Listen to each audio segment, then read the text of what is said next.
மாற்றுகிறது. ஆமென்.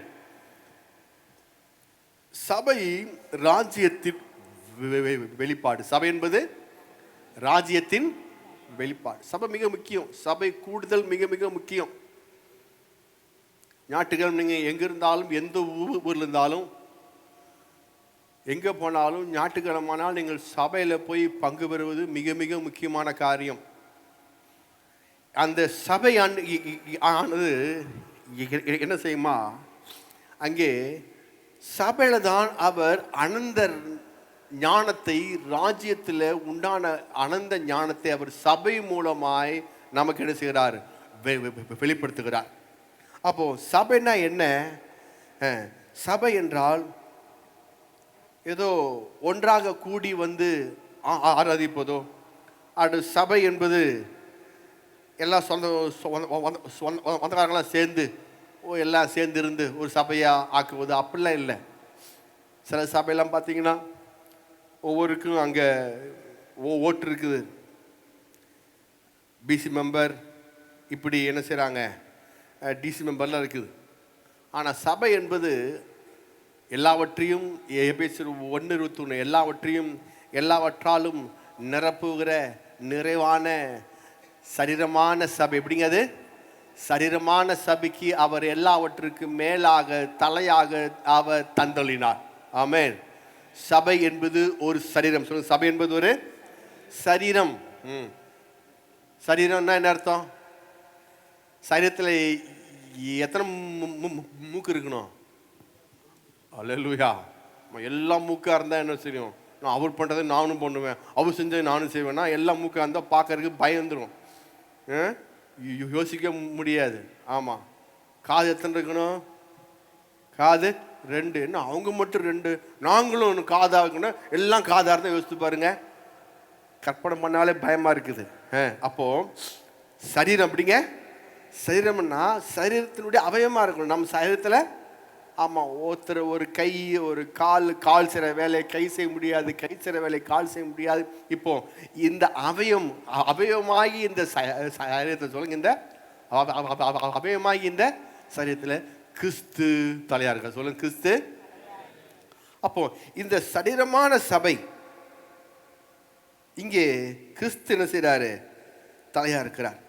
இந்த சபை என்பது ஒரு ஓட்டு வச்சு அங்கே பிசி மெம்பர் டிசி மெம்பர்னு சொல்லி சொல்கிறாரு, அங்கே ஓட்டு போட்டு தேர்ந்தெடுக்கிறது சபை கிடையாது.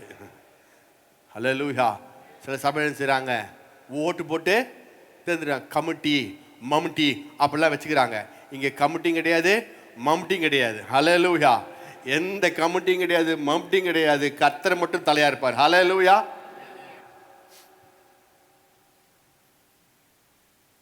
சிலவங்கெல்லாம் அப்படி, உங்கள் சபையில் கமிட்டி இருக்குதா? என்ன என்ன என்ன டீ கமிட்டி? எங்கள் டீயே கிடையாதுங்க அப்படின்னு. எந்த டீயும் இங்கே இல்லை, கமிட்டி இல்லை, மம்முட்டி இல்லை அப்படின்னு போயிட்டாங்க அவங்க. அப்படின்னா நாங்கள் அது அல்ல திருச்சபை, அது அல்ல திருச்சபை என்பது நாம தான் திருச்சபை. அல்லேலூயா. யாருக்கு திருச்சபை? வெற்றி வாழு சபை தான் திருச்சபை. வார்த்தையை போதிக்கிறதான் திருச்சபை. திருச்சபைக்கும் சபைக்கு வித்தியாசம் உண்டு. அவங்க சபை வச்சுங்காட்டி நாம திருச்சபை கிடையாது, நாம இல்லைன்னு கூடாது. நாம திருச்சபை வைக்கல. அல்லேலூயா. திருச்சபைனாலும் சொல்லுதான், சபைனாலும் ஒன்று தான். இங்கிலீஷில் ரெண்டுமே சர்ச்சு தான். சொல்லுங்க, ரெண்டுமே சர்ச்சு தான். அப்போ இந்த சபைன்னா என்ன அப்படின்னா, இந்த சபை என்பது உங்க வீட்டுக்கு வந்து உங்களை சூஸ் பண்றது இல்லை. சொல்லுங்க, உங்க வீட்டுக்கு வந்து ஆமாம் சூஸ் பண்ணி நீங்க வாங்க, நீங்க வாங்க, நீங்க வேணாம் வேணாம் வேணாம், நீங்க வாங்க அப்படின்னு இல்லை. அது இல்லை. சிலவங்க என்ன செய்றாங்க, அப்படி சூஸ் பண்ற மாதிரி வைக்கிறாங்க. அவங்க சூஸ் பண்ண எப்படி, அவங்க தெரிந்து கொள்றது. எப்படிங்க தெரிந்து கொள்றது? சபை என்பது அப்படி அல்ல.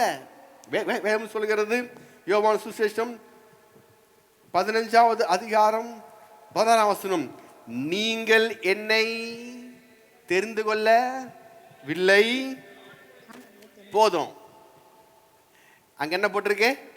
நீங்கள் என்னை தெரிந்து கொள்ளவில்லை, நான் உங்களை இப்போ சபை என்பது நாம சூஸ் பண்றது இல்ல, அவர் நம்ம சூஸ் பண்ணியிருக்கார். ஆமா, நான் சூஸ் பண்ணி போறது இல்ல, அவர் என்னைய சூஸ் பண்ணி ஒரு இடத்துல வச்சுட்டாரு பாருங்க, ஃபிக்ஸ் பண்ணிட்டாரு பாருங்க.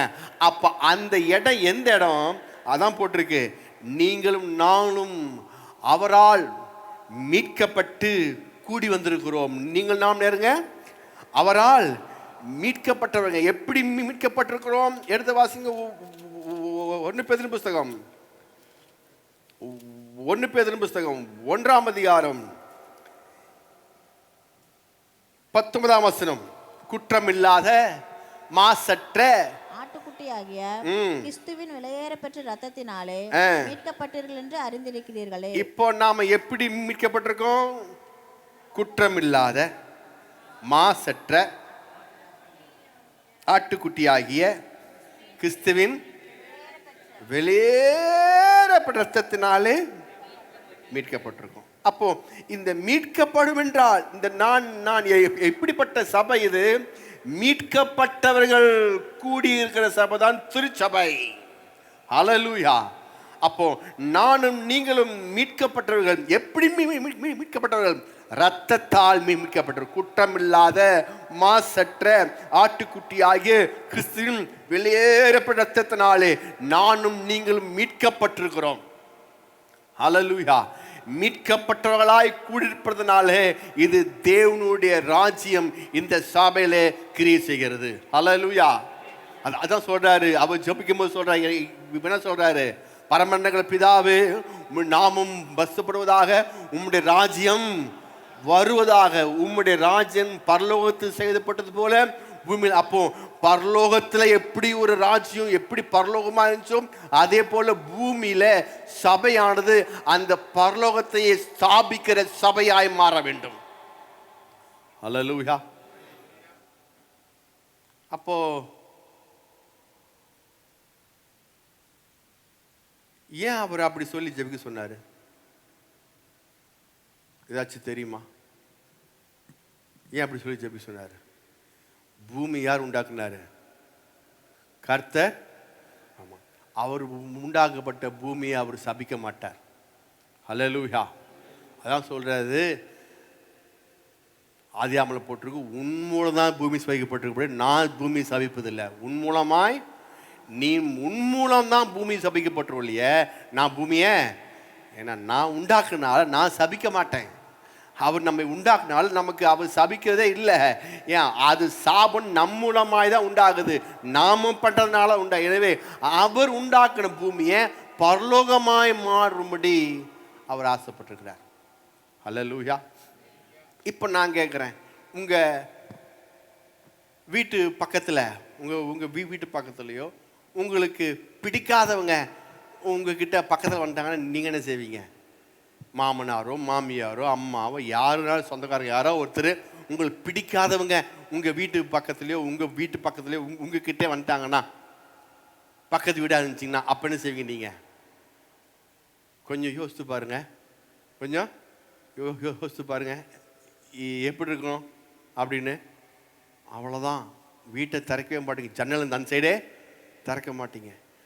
இப்போ நான் கேட்குறேன், இதே பரலோகம் போயிட்டீங்கன்னு வைங்களேன், அங்கே பிடிக்காதவங்க பக்கத்தில் வந்தாண்டு அங்கே செய்வீங்க? அதான் சொல்கிறார், முதலாவது அங்கே நீ வர்றது முன்னாடி இங்கே பரலோகமாக மாற்றி பழகுங்கிறார். ஹல்லேலூயா. அவரே ஜெபிக்க சொன்னார்னா, முதலாவது நீ அங்கே வந்து உனக்கு கண்டிப்பாக அவங்களும் வந்துடுவாங்க, பக்கத்தில் அவங்களும் இருப்பாங்க, அங்கே வந்து முறைச்சுக்கிறதுக்கு தேவையில்லை. அப்போ நீ முதல்ல அங்கே வரணும்னா முதல்ல இங்கே நீ பரலோக ராஜ்யமாய் மாற்றிடு. ஹல்லேலூயா. இங்கே ராஜ்யமாய் மாற்றிட்டுனா இங்கே சந்தோஷமா, இங்கே சமாதானமா, இங்கே ஐக்கியமா, இங்கே நல்லபடியாக உனக்குள்ளே உண்டாச்சுன்னா ஆட்டோமேட்டிக்காக you are fit for heaven. Amen. நீங்கள் யாருங்க? நீங்கள் பரலோகத்துக்கு தகுதியுள்ள ஆட்கள். அப்போது பரலோகமாய் மாறணும், பரலோகமாய் வீடு மாறணும், பரலோகமாய் வீடு மாறணும்னா வெளியே மாற்றம் தான் நாம் நினச்சிருக்கிறோம். வெளியே மாற்றம் இல்லை, உள்ள மாற்றம். சொல்லுங்க, உள்ள மாற்றம். உள்ள அதான் சொல்ற, அவர் சொல்றாரு, ராஜ்யம் எங்க இருக்குது? அங்க இருக்குது, இங்க இருக்குதுன்னு என்ன செய்யாது, சொல்லுவதற்கு ஏது விராது. தேவனுடைய ராஜ்யம் உங்களுக்குள்ளே உள்ளுக்குள்ள இருக்கிற ராஜ்யங்க, உள்ளுக்குள்ள மாபெரும் காரியம் இருக்கிறது. எனவே சபை என்பது மீட்கப்பட்டவர்கள் கூடியிருக்கிற சபை. அந்த சபைதான் தேவனுடைய ராஜ்யமாகிய விளங்கக்கூடிய சபை. இதை போர்டு போட்டோன்னே அது ஒரு சபையா போகக்கூடாது. ஒரு போர்டு போட்டாச்சுங்க அதனால சபை, அப்படி இல்லை. பில்டிங் சபை இல்லை, போர்டு சபை இல்லை. ஒரு கூட்டம் ஜேன்னு போகுது, அது சபை. அப்படின்னு பயங்கரமாக கூட்டங்க அங்கே, நோ ப்ராப்ளம், அது சபை இல்லை. அல்லேலூயா. கட்டடமோ பெரிய பிரம்மாண்டமோ பிரம்மாண்டமான அமைப்போ பெரிய ஸ்தாபனமோ நிறுவனமோ அது இருந்தால் சபையாய் ஆகிவிடாது.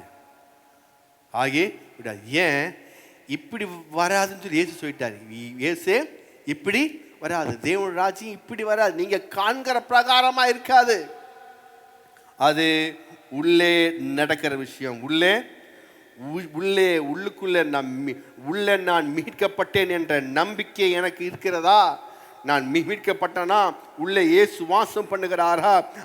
அவரை நான் இரட்சகராக ஏற்றுக்கொண்டனா, நான் இயேசுவை சொந்த இரட்சகராக ராஜாவாக என் இருதயத்தில் அமர பண்ணிருக்கிறேனா? அவர் எனக்கு ஆண்டவராக இருக்கிறாரா என்ற உள்ளே ஒரு மாற்றம் நிகழ்கிறதா? எனக்குள்ளே யார் ஆட்சி பண்றது? எனக்குள்ளே யார் ஆட்சி செய்கிறது? ஆமா.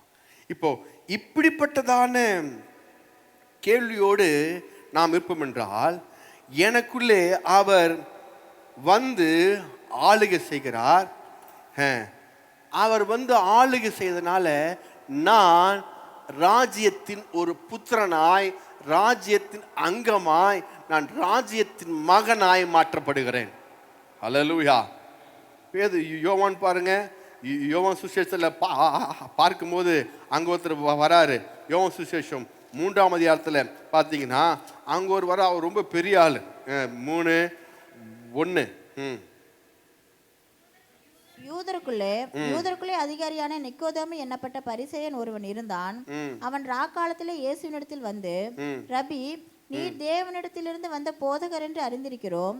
ஏனெனில் ஒருவனும் தன்னுடனே தேவன் இராவிட்டால் நீர் செய்கிற இப்படிப்பட்ட அற்புதங்களை செய்ய மாட்டான் என்றான். இப்ப சொல்றாரு இவரு, இப்போ உள்ளுக்குள்ள என்றாகிறாரு ராக்கால. சொல்லுங்க, ராக்காலத்துல வந்து ரபி அப்படின்னா போதகர் அர்த்தம். அவர் வந்து அவர்கிட்ட பேசுறாரு. பேசிட்டு இயேசு அவனுக்கு பிரயுத்தரமாக 3ஆம் வசனம், ஒருவன் மறுபடியும் பிறாவிட்டால் தேவனுடைய ராஜ்யத்தை காண மாட்டான் என்று மெய்யாகவே உங்களுக்கு சொல்லுகிறேன். அவர் சொல்றாரு. இவன் ராத்திரி வந்து உக்காந்து பேசுறாரு. பேசும்போது ஆண்டவர் சொல்றாரு, ஒருவன் மறுபடியும் பெறாவிட்டால் தேவனுடைய ராஜ்யத்தில். அவர் யாரு? அந்த மனுஷன் யாரு? நிக்கோதேமு என்னப்பட்ட பரிசேயன். யூதருக்குள்ளே அதிகாரியான நிக்கோதேமு என்னப்பட்ட பரிசேயன். இவனுடைய ஜீவிதத்தில் பார்த்தீங்கன்னா இவர் நல்ல ஒரு போதகர், இவர் நல்ல ஒரு நல்ல பரிசேயன். பெரிய ரிச் மேன். 2வது அவர் யூதருக்குள்ளே கனமுள்ள ஆளு. ரொம்ப சர்ச்சில் மிக முக்கியமான ஆளு. சர்ச்சில் மிக முக்கியமான ஆளு. ஆனா இவருக்கு ராஜன் என்ன தெரிய மாட்டேங்குது. இவர் சர்ச்சில் இருக்கிறாரு. எங்க இருக்காரு? ஆனா ராஜ்யத்தில் இல்லை. சொல்லுங்க, சர்ச்சில் இருக்கலாம், ராஜ்யத்தில் இருந்தா கொஞ்சம். ராஜ்யத்தில் இருக்கிறமா மிக முக்கியம். சர்ச்சில் இருக்குங்காட்டி ராஜ்யம் கிடையாதுங்க. சர்ச்சில் மெம்பர்ஷிப் இவர் தான். யாரு? நிக்கிறது மிக முக்கியமான ஆளு. சொல்றாரு, இவர் இயேசுகிட்ட வந்து பேசுறாரு. சொல்றாரு, நீ மறுபடியும் பெறாவிட்டால் தேவனுடைய ராஜ்யத்தை பார்க்க கூட முடியாதுப்பா அப்படின்ட்டார். முக்கியமான ஆளு, சர்ச்சில் இருக்கிறாரு, ரொம்ப முக்கியம். அப்படின்னா அவரை பார்த்து என்ன சொல்லிக்கணும்? நீங்க தான் இல்லை, ஏசு அப்படி சொல்லல. நீ தேவனுடைய ராஜ்யத்துல நீ வந்து மறுபடியும் பெறாவிட்டால் நீ காண முடியாது, நுழைய முடியாது, பார்க்க முடியாது. ஏன்னா ராஜ்யம் என்பது மறுபடியும் பிறப்பின் மூலமாய் உள்ளே என்ட்ராகிற காரியம். ராஜ்யம் என்பது எப்படிங்க? மறுபிறப்பு. சொல்லுங்க, மறுபிறப்பு மூலமாய். சொல்லுங்க, ஆமா, மறுபிறப்பு. இவருக்கு மறுபிறப்புனா என்னன்னே தெரிய மாட்டேங்குது பாருங்க. அது எப்படி மறுபடியும் பிறகு கேட்கிறாரு நிக்கதேமு. ஒரு மனுஷன் முதிர்வயலானதுக்கு அப்புறம் எப்படி மறுபடியும் பிறக்க முடியும்? திரும்பி எப்படி தாய் வயிற்றுக்குள்ள போக முடியும் அப்படின்னு இவருக்கு அந்த மறுபிறப்பே தெரியல. ஆனா மிக சர்ச்சில் முக்கியமான ஆளுங்க, சர்ச்சில் மிகவும் முக்கியமான ஆளு. அவருக்கு என்ன தெரிய மாட்டேங்குது? பெரிய பாஸ்டர் இவர், நல்ல போதகர் இவர், மிக முக்கியமான போதகர் இவர். அதனால இவர் வந்து பார்க்குறாரு. பகல வரைக்கும் இவருக்கு பயமா இருக்குது. எப்படி வர்றாரு? பகல வரல. எப்போ வர்றாரு இயேசு பார்க்கறதுக்கு? நைட்டு எல்லாம் தூணு நைட்டில் போரி போது வந்து பார்க்குறாரு. ஏன் அப்படி பார்க்குறாரு? ஏன்னா பரிசேயன் ரொம்ப முக்கியமான ஆள். இயேசு போய் பார்த்தா ஏதாச்சும் ஒன்று இவனா இப்படி போய் பார்க்குறான்னு ஏதோ ஒன்று சொல்லுவாங்கன்னு சொல்லி அது கூட தைரியம் இல்லை. வந்துட்டு சர்ச்சில் இருக்கிறாரு, ஆனால் ராஜ்யத்தில் இல்லை. ஆமேன்.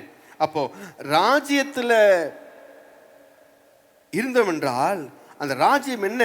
அது மறுபடியும் பிறந்தாலுடைய ராஜ்யத்தை. அப்போ மறுபடியும் பிறப்பது என்ன? ஆண்டவரே, நான் பாவி, என்னை தேடி வந்து என்னை ரட்சித்து என் பாவத்தை மன்னித்து என்னுடைய பாவத்தை சுத்திகரித்து கழுவி என்னை புதிய மனுஷனாய் நீ மாற்றிருக்க நன்றி ஆண்டவரே. நான் என்னை உம்முடைய சமூகத்தில் ஒப்பு கொடுக்கிறேன், உம்முடைய வார்த்தையை நான் விசுவாசிக்கிறேன் அப்படின்னு சொல்லி நான் மறுபடியும் இந்த வார்த்தை சொல்லி தேவனிடத்துல ரட்சிப்புண்டான வாயினாலே அறிக்கை செய்யும் பொழுது எனக்குள்ள மறுபிறப்பு உண்டாகுது.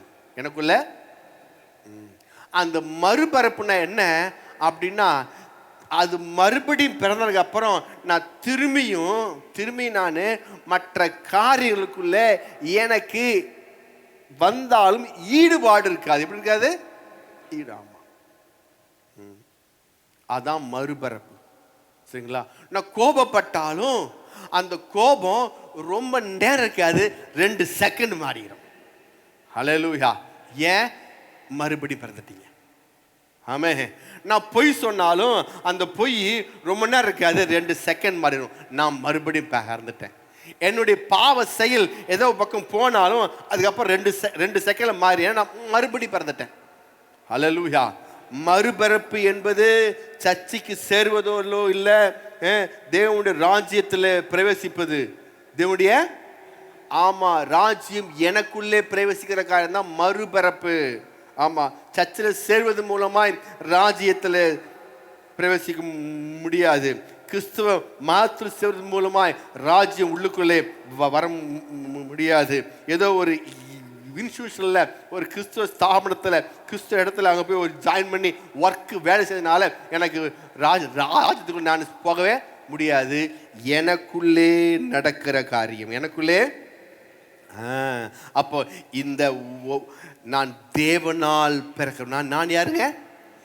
தேவனால் பிறக்கிற காரியம். அப்போ தேவனால் நான் பிறந்தேன் என்றால், பொல்லான் என்னை தொடான், நான் தேவனால் பிறந்தேன் என்றால் நிச்சயமாலுமே உலகத்தை ஜெயிக்கிற மகனாய் நான் மாறிடுவேன். ஹல்லேலூயா. தேவனால் பிறப்பதெல்லாம் உலகத்தை ஜெயிக்கும். நம்முடைய விசுவாசமே உலகத்தை ஜெயிக்கிற ஜெயம். அப்போ நான் மறுபடி பிறப்பதன் மூலமாய் நான் ராஜ்யத்துக்குள்ளே பிறந்திருக்கிறேன். எனக்குள்ளே இயேசுனுடைய விசுவாசம் எனக்குள்ள வந்து விட்டது. ஹல்லேலூயா. ஆமென். அப்போ வெளியே உள்ள காரியம் இல்லை, என்ன காரியம்?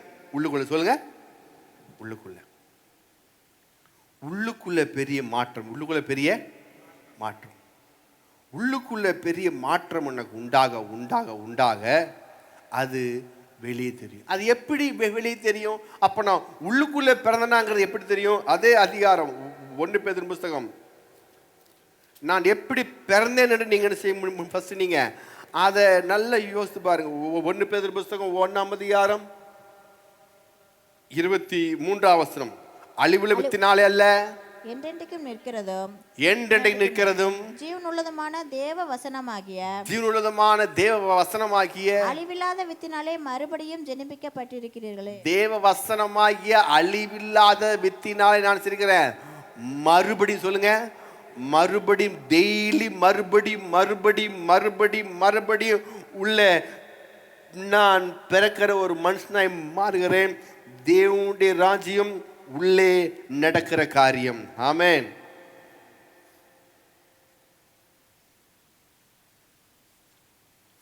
அப்போ உள்ளே எனக்கு நடக்கிற காரியம் போது எனக்குள்ள என்ன ஆகும்? எவ்வளோ பிரச்சனை வந்தாலும், என்ன காரியம் வந்தாலும் எனக்குள்ள மாற்றம். எனக்குள்ள எப்படி மாற்றம் உண்டாகுது? எப்படி மாற்றம் உண்டாகுது? எந்த விதத்தில் நான் மாறுகிறேன்? 3 விதமான காரியம் இருக்கு. எப்படிங்க?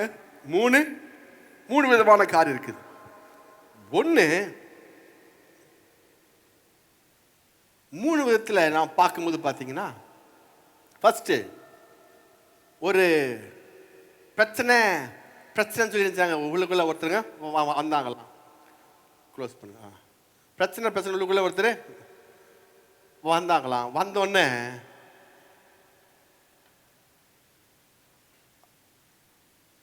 அவங்க அப்பாட்ட போய் கேட்டாங்களாம், ஒரே பிரச்சனைங்க, ஒரே பிரச்சனை தாங்க முடியல. உங்கள் அப்பா கூட்டு வந்து என்ன பண்ணார்? சரி வா அப்படின்னு வீட்டில் உட்கார வச்சு, முட்டை இருக்கு இல்லைங்க, முட்டை எடுத்து ஒரு பாத்திரத்தில் போட்டாச்சு. முட்டையை எடுத்து பாத்திரத்தில் போட்டு நல்லா கொதிக்க விட்றாங்க. எப்படி? நல்லா கொதிக்க விட்றாரு. கீழே ஹீட் ஆகுது. நல்லா முட்டையை போட்டு பாத்திரத்தில் கொதிக்க விட்றாரு. சும்மா முட்டை தகன்னு செய்து அப்படின்னு அப்படியே கொதிக்குது. அடுத்த பாத்திரத்தில் எதுங்க? பொட்டேட்டோ. எப்படிங்க? உருளைக்கிழங்கு என்ன செஞ்சாரு? போட்டு ஆட்டோமேட்டிக்கா அதில் நல்லா கொதிக்க விடுறாரு. இதுவும் தண்ணியில் கொதிக்குது, இதுவும் தண்ணியில் கொதிக்குது. இது முட்டை, இது உருளைக்கிழங்கு. ரெண்டும் போட்டு பாத்திரம் சூடு பண்ணுறாரு. ரெண்டும் கொதிக்குது. அதுக்கப்புறம் இங்கே பார்த்தாரு பாருங்க, இதுவும் தண்ணிக்குள்ளே போகிறாரு. டீ தூள். எப்படிங்க? டீ தூள் போட்டு டீ பேக் போட்டு வச்சு அதையும் கீழே என்ன செய்றாரு? 3 ஹீட் பண்ணிட்டார். 3லையும் ஹீட் பண்ணிட்டார். 3 தகன்னு செய்யுது, கொதிக்குது. அந்த பொண்ணு நினச்சிச்சான் பிரச்சனைன்னு சொல்லி அப்பாட்ட வந்து உக்காந்தா ஏதோ 5-10 கொடுப்பாரு, ஏதோ அமௌண்ட் கொடுப்பாருன்னு சொல்லி பார்த்தா இவர் கூட்டு வந்து கிச்சனில் உட்கார வச்சு வா அப்படின்னு சொல்லி 3 பாத்திரம் வச்சு 3 கொதிக்க வைக்கிறாரு. என்ன அப்பா இது அப்படின்னு பிள்ளை யோசிச்சே இருந்துச்சான். அல்லேலூயா. இப்போ பிரச்சனை எப்படிங்க? அவர் சொன்னாராம், மகளே பிரச்சனை இதெல்லாம் பிரச்சனை எப்படி? கீழே இருக்கிறீங்க, ஹீட் இருக்கிறீங்க எல்லாமே, இது 3 கீழே ஹீட் ஆகுது. அப்படியே ஹீட் தகன்னு ஹீட் அடிக்குது. அதான் பிரச்சனை, பயங்கர பிரச்சனை. இந்த தண்ணி தான் சூழ்நிலை. தண்ணி தான் சூழ்நிலை. தண்ணி கீழே பிரச்சனை ஆக இந்த தண்ணி சூடாயிட்டு சூழ்நிலை ரொம்ப கடினமாயிட்டு, சூழ்நிலை ரொம்ப கடினமாயிட்டே இருக்குது. என்ன செய்யணும்னு தெரியல. அல்லேலூயா. முட்டையை எடுத்து அந்த முட்டையை நம்ம எடுத்தோன்னே எப்படி வாங்கிட்டு வரோம்? கடையில் இருந்து வாங்கிட்டு வரும்போது எப்படி இது முட்டை அப்படி சொல்லிட்டு வாங்கிட்டு வருவோமா? ஒரு 10 முட்டை எடுத்து சுற்றிட்டு இருப்பீங்களா? பேக்கில் போட்டு 10 முட்டை வாங்கிட்டு சொல்லுவீங்களா? சொல்லுங்களேன். அது எடுத்து செய்வீங்க. 10 முட்டை வந்தீங்கன்னா, டே முட்டைடா பார்த்து பொறிச்சு பத்திரமா, அம்மா முட்டை மெதுவாக கொண்டு வா அப்படிம்பீங்க. ஆமாம், சரிங்களா? முட்டை பார்த்து இல்லை, ஏன் கொஞ்சம் அசைஞ்சா என்ன செய்யும்? உடஞ்சி போடும். இப்போ அந்த முட்டையை கொண்டு வந்து இப்போ சொல்கிறாராம், அந்த முட்டை அசைஞ்சாலே கொதிச்சு லைட்டாக அசைஞ்சாலே உடையிடும். அதுவும் அப்படி தன்மை உள்ளது. இப்போ அதை எடுத்து உள்ளுக்குள்ளே போட்டேன். அது எடுத்துக்குள்ளே போட்டாச்சு.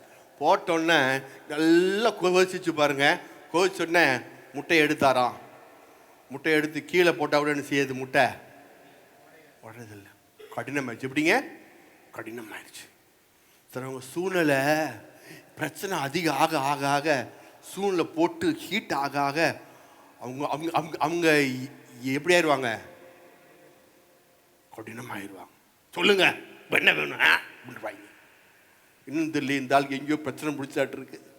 இவனு சூடு ஆக்கிட்டான். அது முன்னாடி நல்லா சாஃப்டாக இருந்தவர் பிரச்சனை அதிகமாக நினச்சிட்டாரு. இப்போ போங்க கடினமா சோத்திரம் போகும்போது ரொம்ப பயமாக இருக்கும். இன்னும் இப்படி சோத்திரம் போடுறாங்க என்னன்னு தெரியலையே. பிரச்சனை எப்படி பிரச்சனை சிலவன் சோத்திரம்னா சோத்திரம் எப்படி போவாங்க. என்ன இவர் கோழி மாதிரி தாயிட போகிற சோத்திரம் கைடுமா. அவருக்கு பிரச்சனை ஏதோ ஒரு பிரச்சனைப்பா. அவர் இப்போ எப்படி இருந்தார் அவர்? ரொம்ப பாதுகாப்பா வாங்க எல்லாத்தையும் சாப்பிட்டா வாங்க பிரதர் வாங்க சிறந்தவர். இப்போ எப்படி ஆயிட்டாரு? பிரச்சனை அதிகமான சூழ்நிலை போட்டு வாட்டினோன்னு எப்படி ஆகிட்டு இருப்பார்? அவர் கடினமாயிட்டார். எல்லாம் பார்த்தா உரு இருப்பார், பார்த்தாலும் கோபமாக இருப்பார். எல்லாம் உங்கள் அப்பா கிட்ட போயிடாதீங்கடா, ரொம்ப கோபமாக இருக்காரு, தாங்க முடியலடா, என்னன்னு தெரியலையே, அந்தளவு உருநாயிரம் இருப்போம். ஐயோ பாஸ்டர் தெரியல, இன்னும் ஒரு மாதிரி உம்முன்னு இருக்கிறாரு, சோத்திரம் வாங்குறாரு, என்னன்னு தெரியலையே பாஸ்டர், ஏதோ பிரச்சனை வீட்டில் பிரச்சனையாட்டு இருக்கு அப்படின்னு. பிரச்சனை வந்தோடனே சில ஆள்லாம் எப்படி ஆகிறாங்க? முட்டை மாதிரி அப்படியே கடினமாயிடுறாங்க கொதிக்க வைக்கும்போது. அந்த ஒரு லிஸ்ட், அது ஒரு லிஸ்ட். அடுத்த லிஸ்ட் வந்து பாருங்க, அடுத்த லிஸ்ட் இவருங்க உருளைக்கிழங்கு. உருளைக்கிழங்கு எப்படி இருக்கும்? எடுத்தோன்னே டைட்டாக கப்ரேஷமா டைட்டாக ஹார்டாக இருக்கும் பாருங்க. அதை எடுத்து சுத்தலாம், என்ன வேணால் பண்ணலாம், நோ ப்ராப்ளம், அது என்ன ஒன்றும் ஆகாது.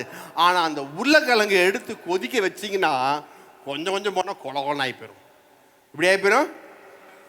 இந்த உருளைக்கிழங்கு கீழே பிரச்சனை அதிகம் ஆக ஆக ஆக சூழ்நிலை ரொம்ப டைட் ஆக ஆக ஆட்டோமேட்டிக்காக எடுத்துக்காது கொலகொலன் ஆகி.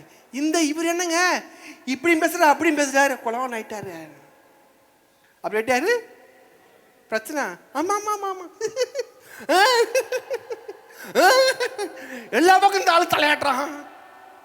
அந்த ஆள் நல்லா தான் இருந்தான், ஒழுங்கா பேசிருந்தான். பிரச்சனை என்னாச்சு இப்போ? இப்போ அவன் மைண்ட் என்னாச்சு? எல்லா பக்கமும் எப்படி இருக்கணுங்க? அவன் என்ன சொல்றான்? யாரையும் பக்கத்துக்காக எல்லா பக்கம் ஆக்டிங் போடு. எப்படி போயிட்டான்? எல்லாத்தையும் ஆக்டிங் போடு, ஆக்டிங்காகவே இரு, சரியா? அப்போதான் இந்த ஊர்ல பொழைக்க முடியும். நேர்மையா இருந்தான்னு முடியாது, பொழைக்கவே முடியாது. ஆமா, அதனால ஆக்டிங் போடு, ஆக்டிங்கே போடு. ஆமா, ஏன் அவன் ஆக்டிங் போட்டான்? ஏன் எல்லா பக்கமும் தலையாட்டுறான், எல்லா பக்கமும் சிரிக்கிறான், எல்லா பக்கமும் எதுனாலும் எல்லாத்துக்கும் ஓகே சொல்றாரு. ஓகே ஓகே ஓகே, இங்கேயும் ஓகே, அங்கேயும் இல்லை, எல்லாத்துக்கும் ஓகே சொல்றாரு. ஏன்னா பிரச்சனை ஆகி உள்ளுக்கூட சூழ்நிலை தண்ணி வேற மாதிரி ஆயிக்கிருச்சு. கரெக்டாக ஒழுங்காக பேசிட்டு டைட்டாக இருந்த ஆள் இப்போ என்ன ஆகிட்டாரு? தொலைபொலதும் லூஸ் ஆகிட்டார், குலவோன்னு ஆகிப்போச்சு. சரிங்களா? ஆமே. பேதுரு பார்த்தா பாறை, பேதுரு பார்த்தானுங்க பாறை, அவங்க பேர் வச்சார் ஆண்டவர். பேதுருவே நீ யாரு? பாறை அப்படின்னாரு. உடனே என்னாச்சு? ரொம்ப பாரமாக இருந்தான். ஆனால் இயேசு பிடிச்சி ஓட்டினோடனே டக்குன்னு அப்படியே பேச்சை மாற்ற ஆரம்பிச்சிட்டான். பேச்ச ஆமாம்மா, அவங்க எல்லா பக்கமும் யார் பேசுனா ஆமாம்மா அவர் தெரியாது, ஆமாம் இவரு தெரியும், ஆமாம் அவர் தெரியும், அப்படி டக்குன்னு பேச மாற்றிட்டான். ஏன்? பிரச்சனை ஆனோடனே பேதுரு உருளைக்கிழங்கு மாதிரி குலவன் ஆகி போயிட்டான். ஹல்லேலூயா. அடுத்தது பாருங்க, டீ தூள் எப்படிங்க? இதுதான் தேவனுடைய ராஜ்யம், இதுதான் தேவனுடைய. இந்த தேவனுடைய ராஜ்யம் உள்ளுக்குள்ள இருந்தோன்னே என்னாச்சு? இந்த டீ தூள் உள்ளுக்குள்ள போட்டோன்னே இது கீழே ஹீட் அடிக்க அடிக்க அடிக்க இது சூப்பரா டேஸ்ட் தர ஆரம்பிச்சிருச்சு. டீ தூள் அடிக்க அடிக்க இது ஆட்டோமேட்டிக்கா அந்த தண்ணியே மாத்திருச்சுங்க. கேட்டீங்க? அந்த தண்ணி எல்லாம் இங்க போட்ட தண்ணிலாம் வெள்ளையா இருக்கு, இங்க மட்டும் என்ன ஆச்சு? டீ கலரா மாறிடுச்சு. இந்த டீ தூள் பாருங்க, உள்ளுக்குள்ள தேவனுடைய ராஜ்யம் வசனம் உள்ளுக்குள்ள ஸ்டாக் ஆகி அப்படியே வச்ச உடனே என்னாச்சு? இது உள்ளுக்குள்ள போட்டோன்னே இது சூழ்நிலையை தனக்கு சாதகமாய் மாத்தி விட்டது. ஹல்லேலூயா, ஹல்லேலூயா. அது தனக்கு சாதகமாய் மாத்திருச்சு. கொண்டு போய் போடுறாங்க பாரு, என்ன 7 மடங்கு சூடாக்குறான். அப்படிங்க 7 மடங்கு சூடாக்குங்கிறான். சாத்ராக் மேஷாக் ஆபேத்நேகோ, நீ என்ன நான் வட்டி துளியா? No problem. 7 மடங்கு சூடாக்கி உள்ளுக்குள்ள போட்ட சூழ்நிலை பயங்கரமா சூடாகுது. இங்கேயும் சூடாகுது, அங்கேயும் சூடாகுது. No problem. இவங்க ஆட்டோமேட்டிக்காக அடிச்சுட்டாங்க அதை, அந்த அக்னியை தனக்கு சாதகமாய் மாற்றி அப்படியே நினைச்சாங்க, அப்படியே கூலிங்காக நினைச்சாங்க, அப்படி அதில் உலா வராங்க. தேவனுடைய ராஜ்யம் உங்களுக்குள்ள இருந்தா சூழ்நிலை எவ்வளோ கடினமானாலும் அது உங்களுக்கு சாதகமாய் மாறிடும். ஹல்லேலூயா. சூழ்நிலையை சாதமாக்குற அபிஷேகம், சூழ்நிலையை சாதமாக்குற தேவனுடைய வார்த்தை அந்த டீத்துக்குள்ள அதுக்குள்ள இருப்பதனால அது ஆட்டோமேட்டிக்கா சாதகமாய் மாறி அது எடுத்து பார்த்தா டேஸ்ட் எப்படிங்க? டேஸ்ட் அது பாருங்க. ஆமா, இது பார்த்தா டேஸ்ட் இல்லை, இது பார்த்தா குழவனாய் போச்சு, இதுல எந்த டேஸ்ட் கிடையாது. ஆனா இதுல பார்த்தா ஆட்டோமேட்டிக்கா டேஸ்ட் ஆயிடுது. எப்படிங்க? எப்படி ரொம்ப டேஸ்ட் ஆயிட்டாரு? சிஸ்டர் எப்படி இவ்வளோ டேஸ்ட் ஆயிட்டாங்க? இந்த பிரதர் எப்படி ரொம்ப டேஸ்ட் ஆயிட்டாரு? முன்ன விட இப்போ நல்லா ரொம்ப சிரிக்கிறாங்க, சந்தோஷமா இருக்காங்க, மாறிட்டாங்க. அப்படி சுவாபம் மாறிடுச்சு. எவ்வளோ கோவப்படுத்தினாலும் கோவப்பட மாட்டாங்க, ரொம்ப சாப்பிட்டு இருக்கிறாங்க. என்னதான் யார் என்னதான் காய் துப்புனா தொடச்சுக்கணும் சொல்லி போயிடுறாங்க. அல்லேலூயா. துப்புனா தொடச்சுக்கணும் சொல்ற மாதிரி தொடச்சு அவன் பாட்டுக்கு வேலையை பார்த்துட்டு போறாங்க. எல்லாத்திலையும் சிரிக்கிறாங்க. சூழ்நிலை ரொம்ப சாஃப்ட் ஆயிருது. என்ன சூழ்நிலை, எவ்வளோ கஷ்டம், எவ்வளோ ப்ராப்ளம் வந்தாலும், எவ்வளோதான் இங்கே சுடுதண்ணி இங்கே ஹீட் ஆனாலும் ஆட்டோமேட்டிக்காக கலர் அந்த சுடுதண்ணிக்குள்ளே மாறிக்கிட்டே இருக்குது. கலரு மாறிட்டே இருக்குது. மாற மாற மாற மாற சூழ்நிலை என்ன செய்யுது? ஆட்டோமேட்டிக்காக தேவனுடைய ராஜ்யம் உள்ளுக்குள் இருக்கும் என்றால், அவருடைய வார்த்தை உள்ளுக்குள் இருக்கும் என்றால், நீங்களும் அநேகருக்கு டேஸ்டா மாறிடுவீங்க. ஹல்லேலூயா. இப்போ நீங்க பார்க்கறதுக்கு டீ தூள் தானே, வேஸ்டான டீ தூள் தானே, வேஸ்டா தெரியலாம். ஆனா நாள் ஆக ஆக பிரச்சனை மத்தியில, கவலை மத்தியில, சூழ்நிலை மத்தியில வார்த்தை உள்ளுக்குள்ள இருக்க அந்த வேஸ்ட் எல்லாம் டேஸ்டா மாறிடும். ஹல்லேலூயா. இப்பெல்லாம் உங்களை எல்லாம் பார்க்கறதுக்கு வேஸ்ட் மாதிரி தெரியலாம். டீ தூள் தானே, என்ன பெரிய டீ தூள், ஒண்ணுமே இல்லை அப்படி நீங்க நினைக்கலாம். ஆனால் சூழ்நிலை உங்களை தேவ ரகமுள்ள ஆத்மாவை மாறிடுது. எந்த ரகம்? தேவ ரகம் பாருது. எல்லாம் சிரிப்போமா, ஆண்டவரே நான் என் சூழ்நிலை கண்டு நினைச்சக்கூடாது, நான் பயந்து போகாதபடி அந்த சூழ்நிலையை சாதகமாக்குற அபிஷேகம், சூழ்நிலையை சாதகமாக்குற அபிஷேகம் எனக்குள்ள அப்படிப்பட்ட அபிஷேகம் உண்டாகணும் ஆண்டவரே. ஹல்லேலூயா. அப்படிப்பட்ட மாற்றம் எனக்கு உண்டாவதாக.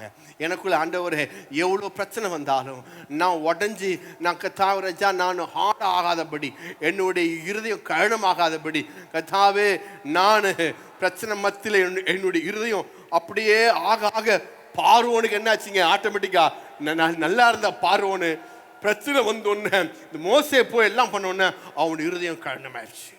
இருதயம் காரணமாச்சு. பேதுரு அவன் நல்லா இருந்த ஆளு, அவன் பிரச்சனை ஜாஸ்தியான அவன் எல்லா பக்கம் நாளை போல சாய்ந்து ஆரம்பிச்சிட்டான். கர்த்தர் சொல்றாரு, நெறிந்த நாணலை முறியாத கர்த்தர். ஹல்லேலூயா. மங்கேறிய திரியை அணைக்காதவன். உள்ளுக்குள்ள தேவனுடைய ராஜ்யம், உள்ளுக்குள்ள தேவனுடைய ராஜ்யம். உனக்குள்ள வார்த்தை இருக்கிறது, அந்த வார்த்தை உங்களுக்குள்ள இருக்கிறது. அந்த வார்த்தை உங்களை அதிக டேஸ்டா மாத்திடுது. உங்களை பார்த்தா ரொம்ப டேஸ்ட் ஆகிடுவீங்க. நாளாக நாளாக உங்களை பார்க்கறக்கே ஓடி வரணும், எல்லாம் அவர்கிட்ட போகணும், அவர்கிட்ட வார்த்தை பேசணும். அவரை பார்க்கும்போது சந்தோஷமா இருக்குது, மகிழ்ச்சியா இருக்குது. இந்த குடும்பத்தோட ஐக்கியம் வைக்கணும், இந்த குடும்பம் தான் எனக்கு மிக முக்கியம் அப்படிங்கிற ஒரு லெவலுக்கு கர்த்தர் கொண்டு வந்துடுவார். ஹல்லேலூயா. உங்களை கண்டு வெறுத்து ஓடின மக்கள் எல்லாம் நீங்க ராஜ்யத்தின் புத்திரராய் மாற மாற பிரச்சனை மத்தியில, சோறு மத்தியில, அதிர்த்தின் மத்தியில, போராட்டத்தின் மத்தியில நாள் ஆக ஆக ஆக ஆக உங்களுடைய ஜீவியம் அநேகருக்கு மதுரமாய் மாறுகிறது. ஹல்லேலூயா. நான் நம்புறேன் ஆண்டவர் கையில் கர்த்தரை மகிமைப்படுத்தும். ஹல்லேலூயா, ஹல்லேலூயா, ஹல்லேலூயா, ஹல்லேலூயா. நன்றி ஆண்டவரே, நன்றி அப்பா, நன்றி நன்றி நன்றி நன்றி.